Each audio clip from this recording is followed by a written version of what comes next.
Captain Barney Concannon is an experienced airline pilot.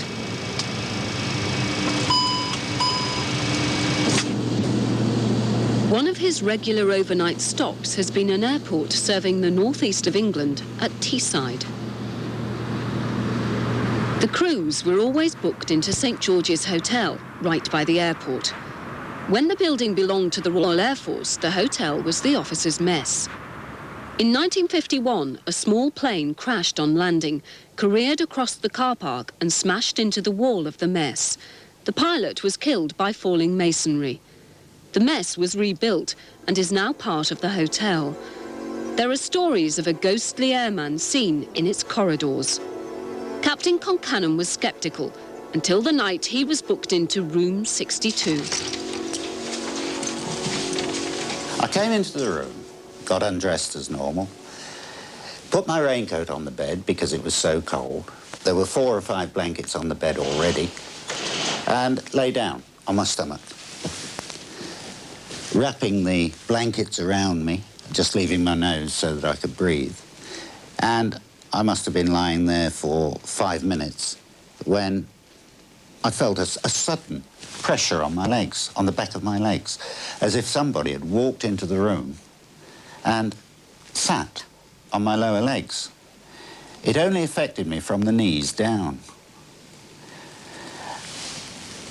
I thought to myself, the story of the ghost came back to me at that time, and I wondered whether I should put the light on or what I should do, and I decided not to. I decided to brave it out, in fact, and I turned around and I said, "Go away," but in much stronger language. And it went immediately. As soon as I said, "Go away," it disappeared. I didn't even put the light on. Afterwards, the room became warmer, I was quite comfortable, and I went to sleep. Unaware of the stories on her first night in the hotel, stewardess Lisa Cox settled down for a good night's sleep. I woke less than an hour later, and there was the weight of a heavy person lying on me from the top of my head all the way down my body. And it took me just a couple of seconds to realise that I wasn't at home and that I was in the hotel. And of course, then I was petrified. I couldn't move, and I realised that it just must be a ghost. There was no other explanation, and I was wide awake. I couldn't move an arm or a leg. I was pinned down, and the only thing I could hear was my heart beating. And whilst I was pinned down, I could see movement, and when I moved my eye to look towards my left, the curtains, which are very heavy and I'd drawn open, were moving upwards from the ground, not blowing outwards as though in a breeze, but as though somebody had put 2 hands underneath them and was lifting them up. They were crumpling, and they were about a metre off the floor. After a couple of minutes, the weight left Lisa. She fled the room, too terrified to return.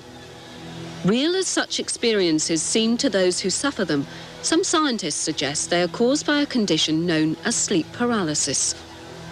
Some people think that this sort of thing happens with particularly airline people who are flying all over the world, different time zones and so on, getting very tired, and when they go to sleep, they enter a state of semi-consciousness, neither sleeping nor waking, in which things like this can occur. But my answer to that would be, I've flown all over the world, I've stayed in hotels all over the world. I've never had any problem of this sort before. I know the hotel is haunted, I'm 100% sure, because it happened to me, it wasn't a dream. I know that I was wide awake, and that's why I was so frightened, I was petrified.